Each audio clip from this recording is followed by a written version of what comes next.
ഗോവ മുഖ്യമന്ത്രി മനോഹർ പരീക്കർ അന്തരിച്ചു. 63 വയസ്സായിരുന്നു. പാൻക്രിയാസ് സംബന്ധമായ അസുഖത്തെ തുടർന്ന് ചികിത്സയിൽ കഴിയുകയായിരുന്നു. 3 തവണ ഗോവ മുഖ്യമന്ത്രിയായിരുന്നു. പരീക്കറുടെ മരണത്തിൽ പ്രധാനമന്ത്രിയും രാഷ്ട്രപതിയും അനുശോചനം രേഖപ്പെടുത്തി. ഹരീഷ് ചേരുന്നു വിവരങ്ങളുമായി. ഹരീഷ്, എപ്പോഴാണ് അദ്ദേഹത്തിന്റെ മരണം സംഭവിച്ചത്? പ്രിയ, ഏറെക്കാലമായി തന്നെ അദ്ദേഹം അസുഖവുമായി ബന്ധപ്പെട്ടുകൊണ്ട് തന്നെ അദ്ദേഹം ചികിത്സയിലായിരുന്നു. കൂടുതൽ സമയം തന്നെ അമേരിക്കയിലായിരുന്നു ചികിത്സ നടത്തിയത്. അതിനുശേഷം തന്നെ ഇന്ത്യയിലെ പല ഹോസ്പിറ്റലിൽ തന്നെ വിശദമായി ഇതിനെ പരിശോധനയും അതിന് വേണ്ട ചികിത്സയെല്ലാം നടത്തിയിരുന്നു. പക്ഷേ എന്തായാലും രാത്രി 8:10 കൂടി തന്നെ അദ്ദേഹം അന്തരിച്ചിരിക്കുകയാണ്. 63 വയസ്സായിരുന്നു. ഗോവയിലെ ആശുപത്രിയിൽ വെച്ചായിരുന്നു അന്ത്യം. മനോഹർ പരീക്കറിന് ക്യാൻസറിന്റെ 4ാമത്തെ സ്റ്റേജിലാണെന്ന് ഗോവയിലെ ടൗൺ പ്ലാനിംഗ് മന്ത്രി വിജയ് സർദേശി ഇന്ന് രാവിലെ കൂടി തന്നെ ചിത്രീകരിച്ചെന്ന് അദ്ദേഹം പറഞ്ഞിരുന്നു. നിലവിൽ തന്നെ അദ്ദേഹം കൂടുതൽ ക്രിട്ടിക്കൽ സ്റ്റേജിലാണ്, കൂടുതൽ ഗുരുതരമായ അവസ്ഥയിലാണെന്ന് ഇന്ന് രാവിലെ കൂടുതൽ പല വാർത്തകളും ഉണ്ടായിരുന്നു. പക്ഷേ മന്ത്രി തലത്തിൽ നിന്നുള്ള, അതായത് മനോഹർലാൽ പരീക്കറിന്റെ മന്ത്രിസഭയിൽ നിന്നുള്ള വിവരങ്ങൾ അനുസരിച്ച് തന്നെ അദ്ദേഹത്തിന് കുഴപ്പമില്ല, അദ്ദേഹം സിറ്റുവേഷൻ തരണം ചെയ്തു മുന്നോട്ട് പോകുന്നുണ്ട്, കുഴപ്പമില്ലാതെ മുന്നോട്ട് പോകുന്നുള്ള വാർത്തകൾ. പക്ഷേ എന്തായാലും വൈകുന്നേരത്തോടു കൂടി തന്നെ അദ്ദേഹം കൂടുതൽ സീരിയസ് ആവുന്ന അവസ്ഥയിൽ കാര്യങ്ങൾ പോവുകയായിരുന്നു. പാൻക്രിയാസിനെ ബാധിക്കുന്ന രോഗം കണ്ടെത്തിയെ തുടർന്ന് രാജ്യത്തിനകത്തും വിദേശ രാജ്യങ്ങളുമായി ചികിത്സയിലായിരുന്നു മനോഹർ പരീക്കർ. പരീക്കറുടെ ആരോഗ്യസ്ഥിതിയെക്കുറിച്ച് പ്രചാരണ നിലയ്ക്ക് അദ്ദേഹം സംസ്ഥാന ആരോഗ്യമന്ത്രി വിശ്വജിത് റാണെ വ്യക്തമാക്കുകയും ചെയ്തിരുന്നു. പക്ഷെ എന്തായാലും അദ്ദേഹത്തിന്റെ ഏറ്റവും പ്രധാനപ്പെട്ട കാര്യം എന്ന് പറയുന്നത് അദ്ദേഹം 3 തവണ ഗോവ മുഖ്യമന്ത്രിയായിരുന്നു. ഗോവയിലെ രാഷ്ട്രീയം വെച്ച് നോക്കുമ്പോൾ തന്നെ അദ്ദേഹത്തിന് നിർണായക പങ്കുണ്ട്. കാരണം ഗോവയിൽ തന്നെ വ്യക്തമായ ഒരു ലീഡില്ലാത്തൊരു അവസ്ഥ, ഭൂരിപക്ഷം ഇല്ലാത്ത അവസ്ഥയായിരുന്നു കഴിഞ്ഞ തെരഞ്ഞെടുപ്പിൽ ഉണ്ടായിരുന്നത്. പക്ഷെ എന്തായാലും മനോഹർ പരീക്കർ മുഖ്യമന്ത്രി ആവുകയാണെങ്കിൽ തന്നെ ഞങ്ങൾ പിന്തുണയ്ക്കും, ഞങ്ങൾ എല്ലാവരും ഒപ്പം നിൽക്കും, BJP ഒപ്പം നിൽക്കുമെന്ന ഘടകകക്ഷി എല്ലാം തന്നെ മുന്നോട്ട് വന്നിരുന്നു. അതിന്റെ അടിസ്ഥാനത്തിലായിരുന്നു അദ്ദേഹത്തിന് ഇത്രയും അസുഖങ്ങൾ ഉണ്ടായിട്ടും ഈ പറയുന്ന ക്യാൻസറിന്റെ 4ാം സ്റ്റേജ് എത്തിയിട്ടും അദ്ദേഹത്തെ ആ സ്ഥാനത്ത് നിന്ന് മാറ്റാൻ അദ്ദേഹത്തെ പൂർണ്ണ അസുഖബാധിതത്തിന് അദ്ദേഹം തിരിച്ചു വരുന്നത് കാത്തിരിക്കുകയായിരുന്നു. കാരണം അദ്ദേഹത്തിന് നിർണായക ഒരു ഘടകം തന്നെയാണ് അദ്ദേഹം എന്ന വിഷയം. ഗോവയിൽ തന്നെ അദ്ദേഹത്തെ മുഖ്യമന്ത്രിയാക്കണമെന്നുള്ള ആവശ്യം എല്ലാ ഘടകകക്ഷികളും, അതായത് BJP ഒപ്പം നിൽക്കുന്ന എല്ലാവരും ഒരേ സ്വരത്തിൽ ആവശ്യപ്പെടുന്ന അടിസ്ഥാനത്തിലായിരുന്നു അങ്ങനെ ഒരു കാര്യം ചെയ്തത്. കഴിഞ്ഞ ദിവസം തന്നെ മൂക്കിലൂടെ ട്യൂബിട്ട നിലയിലായിരുന്നു ഒടുവിലായി ഗോവ നിയമസഭയിൽ അദ്ദേഹം പ്രത്യക്ഷപ്പെട്ടത്. അതെല്ലാം തന്നെ വലിയ വാർത്തകളുമായിരുന്നു. ഭാരതീയ ജനതാ പാർട്ടി അംഗവും മുൻ പ്രതിരോധ മന്ത്രിയുമാണ് അദ്ദേഹം. നിലവിലെ ഗോവ മുഖ്യമന്ത്രിയായ മനോഹർ പരീക്കർ ഇന്ന് രാത്രി 8 മണിയോട് കൂടി തന്നെയാണ് അന്തരിച്ചത്. 1955 ഡിസംബർ 13 അദ്ദേഹം ജനനം. പരീക്കർ 2 തവണ ഗോവ മുഖ്യമന്ത്രിയെ ചുമതല വഹിച്ചു. അതിനുശേഷം തന്നെയാണ് ഇപ്പോൾ കഴിഞ്ഞ തവണ മുഖ്യമന്ത്രി. അപ്പോൾ ടോട്ടൽ 3 തവണ അദ്ദേഹം ഗോവ മുഖ്യമന്ത്രിയായിരുന്നു. ആദ്യമായിട്ട് 2000 മുതൽ 2005 വരെയും, അതിനുശേഷം പിന്നീട് 2012 മാർച്ച് മുതൽ നവംബർ 2014 വരെയും ഗോവ മുഖ്യമന്ത്രിയായിരുന്നു. 2014 പിന്നീട് കേന്ദ്ര പ്രതിരോധ മന്ത്രിയായിരുന്നു അദ്ദേഹം വന്നു. അരുൺ ജെയ്റ്റ്ലിക്ക് പകരമായി തന്നെയായിരുന്നു അദ്ദേഹം കേന്ദ്ര പ്രതിരോധ മന്ത്രി രംഗത്ത് വന്നു. പക്ഷെ അദ്ദേഹം കേന്ദ്ര പ്രതിരോധ മന്ത്രി ഇരുന്ന സമയത്ത് തന്നെ അദ്ദേഹം മുഖ്യമന്ത്രി ആവുകയാണെങ്കിൽ തങ്ങൾ പിന്തുണയ്ക്കണമെന്നുള്ള ആവശ്യം ചൂണ്ടിക്കാട്ടിയ അടിസ്ഥാനത്തിലായിരുന്നു BJP അദ്ദേഹത്തെ കേന്ദ്ര പ്രതിരോധ മന്ത്രി സ്ഥാനത്ത് മാറ്റിക്കൊണ്ട് തന്നെ അദ്ദേഹത്തെ ഗോവയിലെ മുഖ്യമന്ത്രി സ്ഥാനത്തേക്ക് എത്തിച്ചതും. 2014 മുതൽ 2017 രാജ്യസഭ മെമ്പറായിരുന്നു, ഉത്തർപ്രദേശിന്റെ രാജ്യസഭാ മെമ്പറായിരുന്നു. ആ സമയത്താണ് അദ്ദേഹം കേന്ദ്രത്തിലെ പ്രതിരോധ മന്ത്രിയെ തന്നെ ചുമതലയേറ്റതും. ലോയോല സ്കൂളിലായിരുന്നു ഹൈസ്കൂൾ പഠനം. അതിനുശേഷം 1978 ബോംബെയിലെ ഇന്ത്യൻ ഇൻസ്റ്റിറ്റ്യൂട്ട് ഓഫ് ടെക്നോളജി നിന്ന് ഉന്നത വിദ്യാഭ്യാസം നേടി. ഉയർന്നൊരു വിദ്യാഭ്യാസം നേടിയ ഒരു മുഖ്യമന്ത്രി കൂടി തന്നെയായിരുന്നു എന്തായാലും മനോഹർ പരീക്കർ. 2 മക്കളാണ് അദ്ദേഹത്തിനുള്ളത്, ഉൽപ്പൽ പരീക്കർ, അതുപോലെ അഭിജിത്ത് പരീക്കർ എന്ന് 2 മക്കളാണുള്ളത്. മനോഹർ ഗോപാലകൃഷ്ണ പ്രഭു പരീക്കർ എന്നാണ് മുഴുവൻ പേര്. അദ്ദേഹം രാഷ്ട്രീയത്തിലേക്ക് കടന്നു വരുന്നത് വിദ്യാഭ്യാസ കാലഘട്ടത്തിൽ അദ്ദേഹം രാഷ്ട്രീയത്തിലേക്ക് കടന്നു വന്നു. RSLലൂടെയാണ് അദ്ദേഹം രാഷ്ട്രീയ രംഗത്തിലേക്ക് കടന്നു വന്നത്. അതിനുശേഷം RSന്റെ മുഖ്യ ശിക്ഷകായിരുന്ന സഖ്യചാലകമായെല്ലാം തന്നെ അദ്ദേഹം വിദ്യാഭ്യാസ കാലത്തിൽ പ്രവർത്തിച്ചിരുന്നു. നോർത്ത് ഗോവയിലാണ് അദ്ദേഹത്തിന്റെ പ്രധാന പ്രവർത്തന മേഖലയും ആ സ്ഥലങ്ങളിലായിരുന്നു. എന്തായാലും 1994 ഗോവയിൽ നിന്ന് നിയമസഭയിലേക്ക് ആദ്യമായി ജയിക്കുന്നതും 1999 ജൂൺ മുതൽ നവംബർ 20 പ്രതിപക്ഷ നേതാവ് തന്നെ ഇരുന്നിരുന്ന അദ്ദേഹം 24 ഒക്ടോബർ 24 2000 ആദ്യമായി തന്നെ ഗോവ മുഖ്യമന്ത്രിയായി. ഫെബ്രുവരി 27 2002 ആ സർക്കാർ താഴ്വീന അടിസ്ഥാനത്തിൽ തുടർന്ന് 2002 ജൂൺ 5 വീണ്ടും അദ്ദേഹം മുഖ്യമന്ത്രിയായി. 2014 നവംബറിലാണ് അരുൺ ജെയ്റ്റ്ലിക്ക് പകരം കേന്ദ്ര പ്രതിരോധ മന്ത്രാലയം ചുമതലയേൽക്കുന്നത്. ആ സമയത്ത് തന്നെ നിർണായകമായ ഈ റഫേൽ അടക്കമുള്ള വിഷയങ്ങളെല്ലാം തന്നെ ഇപ്പോൾ വളരെ ചർച്ചയാവുന്നുണ്ടെങ്കിലും ആ വിഷയമെല്ലാം ചൂണ്ടിക്കാണിച്ചുകൊണ്ട് തന്നെ ആ സമയത്തിന് ആ ഒരു കരാർ ഒപ്പിടുന്ന സമയത്തെല്ലാം അദ്ദേഹമായിരുന്നു കേന്ദ്ര പ്രതിരോധ മന്ത്രാലയത്തിൽ ഉണ്ടായിരുന്നത്. അതോടൊപ്പം തന്നെ അഗസ്റ്റ വെസ്റ്റ്ലാൻഡ് അഴിമതി കേസ് നിർണായകമായ അന്വേഷണത്തിന് ഉത്തരവിട്ടതും പരീക്കറായിരുന്നു. എന്തായാലും അദ്ദേഹത്തിന്റെ മരണം എല്ലാവരും തന്നെ ഒന്നടങ്കം തന്നെ അനുശോചനം രേഖപ്പെടുത്തുന്നു. കേരള മുഖ്യമന്ത്രി പിണറായി വിജയൻ ഇതിനോട് കൂടി തന്നെ അനുശോചനം രേഖപ്പെടുത്തി. അതോടൊപ്പം തന്നെ രാഷ്ട്രപതി രാംനാഥ് കോവിന്ദ്, പ്രധാനമന്ത്രി നരേന്ദ്രമോദി എല്ലാവരും അനുശോചനം രേഖപ്പെടുത്തി. പക്ഷെ നമുക്ക് എടുത്തു പറയുന്ന മറ്റൊരു പ്രധാനപ്പെട്ട വിഷയം, മനോഹർ പരീക്കർ വിട പറഞ്ഞതോടെ BJP കടുത്ത പ്രതിസന്ധിയിലേക്ക് പോയിരിക്കുകയാണ്. കാരണം അദ്ദേഹത്തെ നിർണായക ഒരു ഘടകം തന്നെയാണ് മനോഹർ പരീക്കർ എന്ന വ്യക്തി. കാരണം BJPയുടെ ഒരു പ്രധാന നട്ടല്, അല്ലെങ്കിൽ BJP സർക്കാർ ഇപ്പോൾ ഗോവയിൽ മുന്നോട്ട് കൊണ്ടുപോകുന്നത് അദ്ദേഹത്തിന്റെ കഴിവുകൊണ്ട്, ഒറ്റ കാര്യം കൊണ്ട് മാത്രമാണ്, അദ്ദേഹത്തിന്റെ പേര് കൊണ്ട് മാത്രം തന്നെയാണ്. 40 6 നിയമസഭയിൽ ഇപ്പോൾ ശരി, ഗോവ മുഖ്യമന്ത്രി മനോഹർ പരീക്കർ അന്തരിച്ചിരിക്കുന്നു. 63 വയസ്സായിരുന്നു. പാൻക്രിയാസ് സംബന്ധമായ അസുഖത്തെ തുടർന്ന് അദ്ദേഹം ചികിത്സയിലായിരുന്നു. അദ്ദേഹത്തിന്റെ മരണം എന്തായാലും സംഭവിച്ചിരിക്കുകയാണ്. വിശദാംശങ്ങളാണ് ഹരീഷ് നൽകിയത്.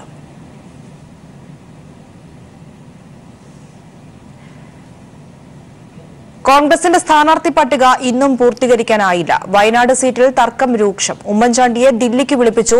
4 സീറ്റുകളിൽ അഭിപ്രായ വ്യത്യാസം തുടരുന്നുവെന്ന് KPCC അധ്യക്ഷൻ മുല്ലപ്പള്ളി രാമചന്ദ്രൻ സ്ഥിരീകരിച്ചു. ആറ്റിങ്ങൽ, ആലപ്പുഴ, വടകര, വയനാട് സീറ്റുകളിൽ പുതിയ ഫോർമുല അവതരിപ്പിച്ച് പ്രശ്നം പരിഹരിക്കാനും ശ്രമം. ഗ്രൂപ്പ് തർക്കങ്ങൾക്കും അനിശ്ചിതത്വങ്ങൾക്കുമൊടുവിൽ 4 സീറ്റിൽ ഇന്നും ധാരണയിലെത്തിയില്ല. രമേശ് ചെന്നിത്തല, മുല്ലപ്പള്ളി രാമചന്ദ്രൻ എന്നിവർ പ്രത്യേകം യോഗം ചേർന്നെങ്കിലും ഉമ്മൻചാണ്ടിയുടെ അഭാവത്തിൽ അന്തിമ തീരുമാനത്തിലെത്തിയില്ല. ആറ്റിങ്ങലിൽ അടൂർ പ്രകാശിനെ മത്സരിപ്പിച്ച് ഐ ഗ്രൂപ്പുകാരിയായ ഷാനിമോൾ ഉസ്മാനെ വയനാട് നിർത്തി പുതിയ ഫോർമുല നേതാക്കൾക്കിടയിലുണ്ടായി. ഉമ്മൻചാണ്ടിയുടെ വിശ്വസ്തന ടി സിദ്ദിഖിന് ആലപ്പുഴയും മുല്ലപ്പള്ളി രാമചന്ദ്രൻ നിർദ്ദേശിച്ച വിദ്യാ ബാലകൃഷ്ണന് വടകരയും നൽകും. പക്ഷേ ഇക്കാര്യത്തിൽ ഉമ്മൻചാണ്ടി തീരുമാനമറിയിച്ചിട്ടില്ല. വടകരയിൽ മത്സരിക്കില്ലെന്ന് ടി സിദ്ദിഖ് അറിയിച്ചു. പകരം വയനാട് സീറ്റ് തന്നെ സിദ്ദിഖിന് നൽകണമെന്ന കടുംപിടുത്തത്തിലാണ് ഉമ്മൻചാണ്ടി. ആലപ്പുഴയുടെ കാര്യത്തിലും ടി സിദ്ദിഖ് താൽപര്യം വ്യക്തമാക്കിയിട്ടില്ല. ആറ്റിങ്ങൽ, ആലപ്പുഴ, വടകര, വയനാട് സീറ്റുകളിൽ അഭിപ്രായ വ്യത്യാസമുണ്ടെന്ന് മുല്ലപ്പള്ളി രാമചന്ദ്രൻ സ്ഥിരീകരിച്ചു. എല്ലാവരും കലക്റ്റീവായിട്ട് എടുക്കേണ്ട തീരുമാനമാണിത്. അതുകൊണ്ട് തന്നെ ഉമ്മൻചാണ്ടിയെ ഇൻവോൾവ് ചെയ്യിക്കണം. തീർച്ചയായിട്ടും ഉമ്മൻചാണ്ടിയുമായിട്ട് എല്ലാ കാര്യങ്ങളും ഞങ്ങൾ സംസാരിക്കുന്നുണ്ട്. ഉമ്മൻചാണ്ടിയും അറിഞ്ഞുകൊണ്ടല്ല തീരുമാനമല്ലാതെ ഒരു തീരുമാനവും ഞങ്ങൾ ഒറ്റയ്ക്കൊരു തീരുമാനം എടുക്കില്ല. ഉമ്മൻചാണ്ടി മാത്രമല്ല, കോൺഗ്രസിലെ ആരെയൊക്കെ തന്നെ ഞങ്ങൾക്ക് ബന്ധപ്പെടാൻ സാധിക്കും. എല്ലാവരെയും ബന്ധപ്പെട്ടുകൊണ്ടുള്ള ഒരു കലക്റ്റീവായിട്ടുള്ള, ഒരു സംയോജിതമായിട്ടുള്ള, കൂട്ടായിട്ടുള്ള തീരുമാനമായിരിക്കും ഞങ്ങളുടെ തീരുമാനം. ഉമ്മൻചാണ്ടി ദില്ലിയിലെത്താതെ ഇനി സ്ഥാനാർത്ഥി ലിസ്റ്റിൽ തീരുമാനമാകില്ല. കഴിഞ്ഞ ദിവസം ഉമ്മൻചാണ്ടിയെ മുല്ലപ്പള്ളി രാമചന്ദ്രൻ നേരിട്ട് വിളിച്ചെങ്കിലും ചർച്ചകളിൽ പങ്കെടുക്കാതെ മാറി നിന്ന് പ്രതിഷേധം അറിയിച്ചിരുന്നു. പ്രഖ്യാപനം വന്ന 12 സ്ഥാനാർത്ഥികൾക്കെതിരെ പലവിധ എതിർപ്പുകൾ ഉയരുന്നതും KPCC നേതൃത്വത്തെ പ്രതിസന്ധിയിലാക്കുന്നു. AI ഗ്രൂപ്പുകളുടെ തർക്കം മൂലം കേരളത്തിലെ സ്ഥാനാർത്ഥി പട്ടിക പൂർത്തീകരിക്കാനാകാതെ കുഴയുകയാണ് ഹൈക്കമാൻഡ്. നിലവിലെ സാഹചര്യത്തിൽ നാളെ ചർച്ച ആരംഭിച്ചാൽ പോലും അന്തിമ തീരുമാനത്തിന് ദിവസങ്ങളെടുത്തേക്കും. ഡൽഹിയിൽ നിന്നും ക്യാമറാൻ ശൈലേഷ് കല്ലായിക്കൊപ്പം സന്തോഷ് സർലിംഗ്. ആറ്റിങ്ങൽ ലോക്സഭാ സീറ്റിന് അവകാശവാദവുമായി KPCC എക്സിക്യൂട്ടീവ് അംഗം അനിൽ ബോസ് രംഗത്ത്. അടൂർ പ്രകാശിന് ശേഷം തെരഞ്ഞെടുപ്പ് സമിതി പരിഗണിക്കുന്ന ലിസ്റ്റിലുള്ളത് തന്റെ പേര്. 16 UDF സ്ഥാനാർത്ഥികളിൽ ഈഴവ പ്രാതിനിധ്യം 1 മാത്രമെന്നും അനിൽ ബോസിന്റെ വിമർശനം. നിലവിലെ സാഹചര്യത്തിൽ അവിടെ രാഹുൽ ഗാന്ധി മുമ്പാകെ നൽകിയിട്ടുള്ള പട്ടികയിൽ ഉള്ള പേരുകളിൽ ഈഴവ കമ്മ്യൂണിറ്റിയിൽ നിന്ന് 2 പേരുടെ പേരാണുള്ളത്. ഒന്ന് ശ്രീ അടൂർ പ്രകാശിൻ്റെയും ഒന്ന് എൻ്റേതും. അടൂർ പ്രകാശിൻ്റെ പേര് ആറ്റിങ്ങലുമുണ്ട്, ആലപ്പുഴയിലുമുണ്ട്. എൻ്റെ പേര് ആറ്റിങ്ങലാണ് ഉള്ളത്. അത് ഏത് തരത്തിലാണ് ഇനി നേതാക്കന്മാർ ഇത് സംബന്ധിച്ചൊരു തീരുമാനമെടുക്കുന്നത് എന്നറിയില്ല. ഈ 16 സീറ്റിൽ ഒരു ഈഴവ സ്ഥാനാർത്ഥി എന്ന് പറയുന്നത് കണ്ണൂർ ശ്രീ K സുധാകരനാണ്. അപ്പോൾ ബാക്കി 4 സീറ്റ് പ്രഖ്യാപിക്കാനിരിക്കുകയാണ്. ആരൊക്കെയാണ് വരുന്നത് എന്ന് കൃത്യമായി എനിക്കിപ്പോൾ പറയാൻ കഴിയില്ല.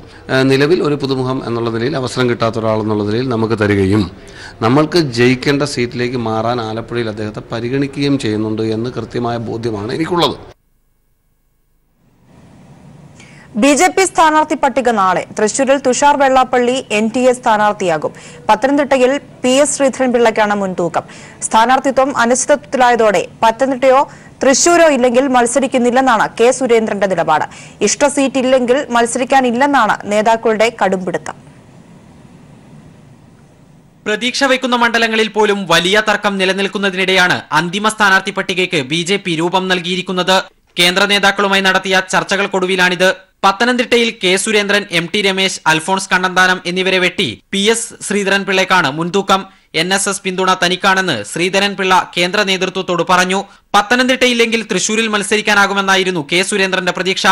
എന്നാൽ ഇവിടെ തുഷാർ വെള്ളാപ്പള്ളി മത്സരിക്കുമെന്ന് ഏറെക്കുറെ ഉറപ്പായി. തുഷാറിനെ മത്സരിപ്പിക്കാൻ BJP കേന്ദ്ര നേതൃത്വം സമ്മർദ്ദം ചെലുത്തി. ഇതോടെയാണ് K സുരേന്ദ്രന്റെ സ്ഥാനാർത്ഥിത്വം തുലാസിലായത്. 2-ൽ ഏതെങ്കിലും സീറ്റില്ലെങ്കിൽ മത്സരിക്കാനേയില്ലെന്ന സമ്മർദ്ദതന്ത്രം പയറ്റുകയാണ് ഇപ്പോൾ K സുരേന്ദ്രൻ. സുരേന്ദ്രനെ പട്ടികയിൽ ഉൾപ്പെടുത്തിയില്ലെങ്കിൽ പാർട്ടിയിൽ പൊട്ടിത്തെറി ഉണ്ടാകുമെന്നതിനാൽ അവസാന നിമിഷം പട്ടികയിൽ മാറ്റമുണ്ടാകാനും ഇടയുണ്ട്. ഇഷ്ട സീറ്റില്ലെങ്കിൽ മത്സരിക്കില്ലെന്ന പിടിവാശിയിലാണ് പല നേതാക്കളും. പാലക്കാട് കിട്ടിയില്ലെങ്കിൽ മത്സരിക്കില്ലെന്നാണ് ശോഭാ സുരേന്ദ്രന്റെ നിലപാട്. ഇവിടെ C കൃഷ്ണകുമാറാണ് പരിഗണനയിൽ. പത്തനംതിട്ടയില്ലെങ്കിൽ മത്സരിക്കാനേയില്ലെന്ന് MT രമേശ് നേരത്തെ വ്യക്തമാക്കിയിട്ടുണ്ട്. ഇതോടെ MT രമേശ്, ശോഭാ സുരേന്ദ്രൻ, K സുരേന്ദ്രൻ എന്നീ 3 ജനറൽ സെക്രട്ടറിമാരുമില്ലാത്ത പട്ടിക പുറത്തുവരാനുള്ള സാധ്യതയും വർദ്ധിച്ചു. ആറ്റിങ്ങലിൽ മത്സരിക്കാൻ PK കൃഷ്ണദാസിനും താൽപര്യമില്ല. ഇന്ന് BJPയിൽ ചേർന്ന മുൻ PSC ചെയർമാൻ KS രാധാകൃഷ്ണൻ ആലപ്പുഴയിൽ മത്സരിക്കാനാണ് സാധ്യത. എങ്കിൽ B ഗോപാലകൃഷ്ണനും സീറ്റ് ഇല്ലാതാകും. ഇതിനിടെ എറണാകുളം സീറ്റ് BDJSൽ നിന്ന് BJP ഏറ്റെടുത്ത് പകരം കോഴിക്കോട് സീറ്റ് നൽകാൻ ധാരണയായിട്ടുണ്ട്. News bureau, Delhi. വടകരയിലെ LDF സ്ഥാനാർത്ഥി P ജയരാജനെതിരെ ഇന്റർനെറ്റ് ഫോൺ വഴി വധഭീഷണി മുഴക്കിയ ആളെ പോലീസ് തിരിച്ചറിഞ്ഞു. ഖത്തറിൽ ജോലി ചെയ്യുന്ന ബാലുശ്ശേരി സ്വദേശി ജെറീഷാണ് ജയരാജനെതിരെ വധഭീഷണി മുഴക്കിയത്. ഇയാൾക്കെതിരെ കൊയിലാണ്ടി പോലീസ് കേസെടുത്തു. നാട്ടിലെത്തിയാൽ ഉടൻ തന്നെ ഇയാളെ അറസ്റ്റ് ചെയ്യുമെന്ന് കൊയിലാണ്ടി പോലീസ് അറിയിച്ചു. കോഴിക്കോട് ലോക്സഭാ മണ്ഡലം LDF സ്ഥാനാർത്ഥി A പ്രദീപ് കുമാറിനെതിരെ വ്യാജ പ്രചാരണവുമായി ലീഗ്.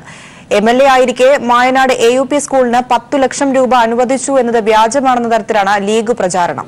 സ്കൂളിനെ അനാവശ്യ വിവാദത്തിലേക്ക് വലിച്ചിഴച്ചതിനെതിരെ പ്രതിഷേധം ഉയരുകയാണ്. നവമാധ്യമങ്ങളിലൂടെയുള്ള തെറ്റായ പ്രചാരണത്തിനെതിരെ പരാതി കൊടുക്കാൻ ഒരുങ്ങുകയാണ് A പ്രദീപ് കുമാർ. ഇടതുപക്ഷ ജനാധിപത്യ മുന്നണി കോഴിക്കോട് പാർലമെന്റ് മണ്ഡലം സ്ഥാനാർത്ഥി A പ്രദീപ് കുമാർ MLAക്കെതിരെയാണ് നവമാധ്യമങ്ങളിലൂടെ വ്യാജ പ്രചാരണം നടക്കുന്നത്.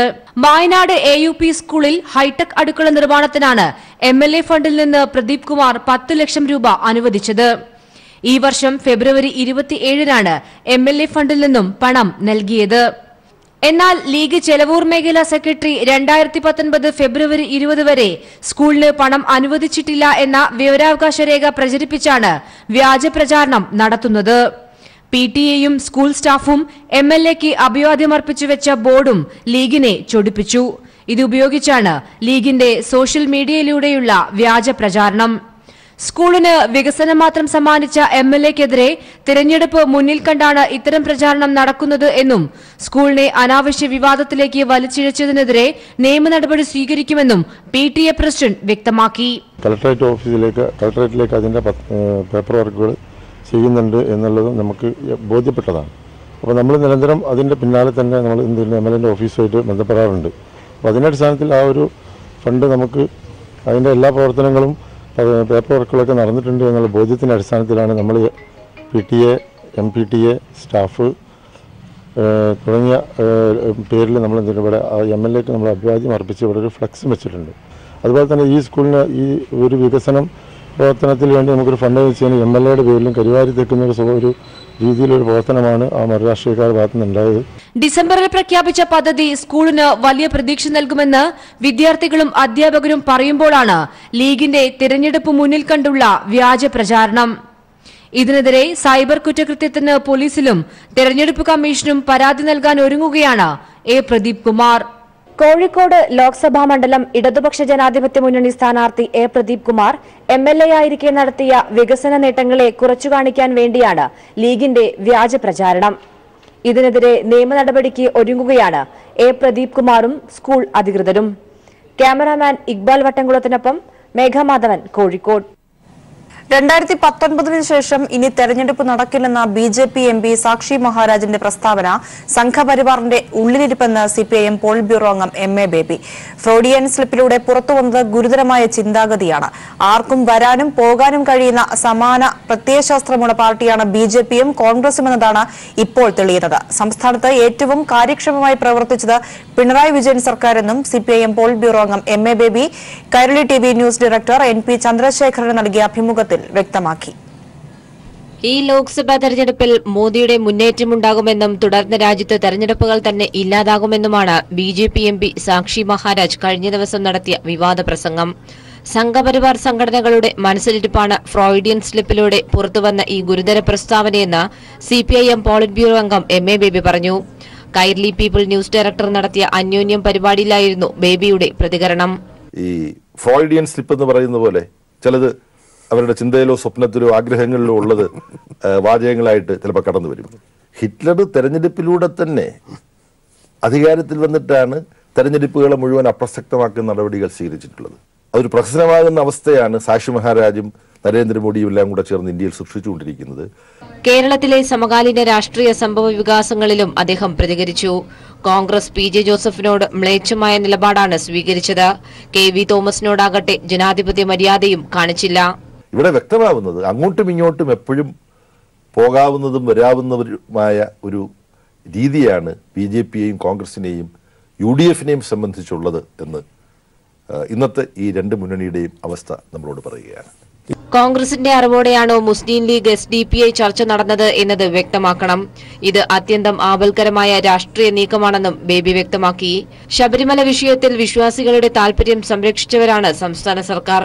വിശ്വാസികൾക്കെതിരായ നിലപാട് NSS കൈക്കൊണ്ടു. സംസ്ഥാനം കണ്ടതിൽ വെച്ച് ഏറ്റവും കാര്യക്ഷമമായാണ് പിണറായി വിജയൻ സർക്കാർ പ്രവർത്തിക്കുന്നത്. ഇത് തെരഞ്ഞെടുപ്പിൽ ഇടതുപക്ഷത്തിന് അനുകൂലമാകുമെന്നും ബേബി വ്യക്തമാക്കുന്നു. News bureau, Thiruvananthapuram.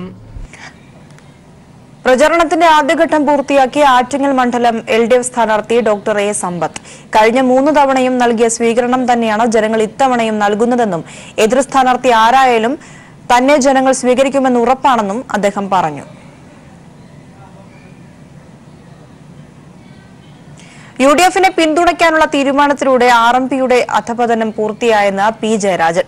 സ്വന്തമായി സ്ഥാനാർത്ഥിയെ നിർത്താൻ കെൽപ്പില്ല എന്നാണ് RMP പ്രഖ്യാപിച്ചത്. RMPക്ക് രാഷ്ട്രീയമായ നിലനിൽപ്പില്ല എന്ന് അവർ തന്നെ തിരിച്ചറിഞ്ഞെന്നും ജയരാജൻ. ആ സംഘടനയുടെ അധപ്പതനം പൂർത്തിയായി എന്നാണല്ലോ അതിൻ്റെ അർത്ഥം. കാരണം അവർ ഒരു അഖിലേന്ത്യാ പ്രസ്ഥാനമായിട്ടാണ് അവർ നടിച്ചുകൊണ്ടിരിക്കുന്നത്.